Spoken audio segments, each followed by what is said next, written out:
City Union பேங்க்ல புதுசா அறிமுகப்படுத்திருக்காங்க 5 types of current accounts. Start up, regular, silver, gold, platinum. City Union Bank. தமிழக அரசு உங்கள் மீது இருந்த அந்த இது காரணமாக தான் இப்போ உங்கள் மீது அந்த வழக்கு பதிவு போடுறாங்க. நீங்கள் மக்களுக்காக தொடர்ந்து பேசுறது வேற என்ன பிரச்சனை? நான் என்ன தீவிரவாதியா இல்லை நான் என்ன பயங்கரவாதியா? இப்போ அதாவது தீவிரவாதியில் இருக்கிறோன்னா பயங்கரவாதிகளுக்கு இதே காவல்துறையாக இருந்தாலும் அதான் ஆதரவு தான் கொடுக்குறாங்க. ஒன்றும் இல்லை, டாஸ்மாகில் 1000 கோடி கொள்ளை அடிச்சுன்னு போனோன்னா இதே காவல்துறை சல்யூட் அடிச்சு தான் அவனை ஃப்ளைட் ஏற்றி அனுப்புகிறாங்க. அவனையும் பிடிக்கல இந்த காவல்துறை இல்லை இந்த அரசாங்கமும்.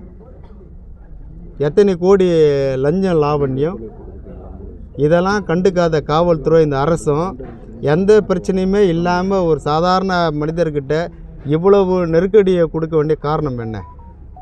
இதுபோல் நெருக்கடி கொடுத்தால் சரண்டாகி விடுவேன், கூட்டணிக்கு வந்து விடுவேன், எதிர்கட்சியிலிருந்து விலகி விடுவேன் என்கின்ற எண்ணங்கள் இருக்கின்றது.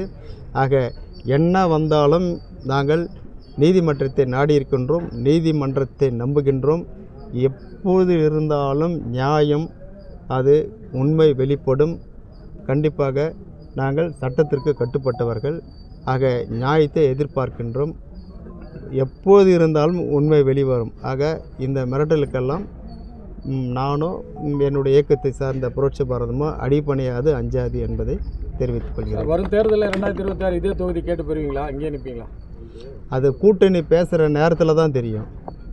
ஏன்னா கூடுதலாக எங்கள் கட்சிக்கண்டு தொகுதியில் கூடுதலாக கேட்போம்.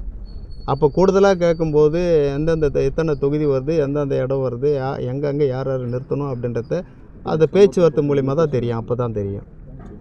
2026 தேர்தல் எப்படி இருக்குன்ற ஊடகக்காரங்களுக்கு உங்களுக்கே தெரியும் எப்படி இருக்குன்னு.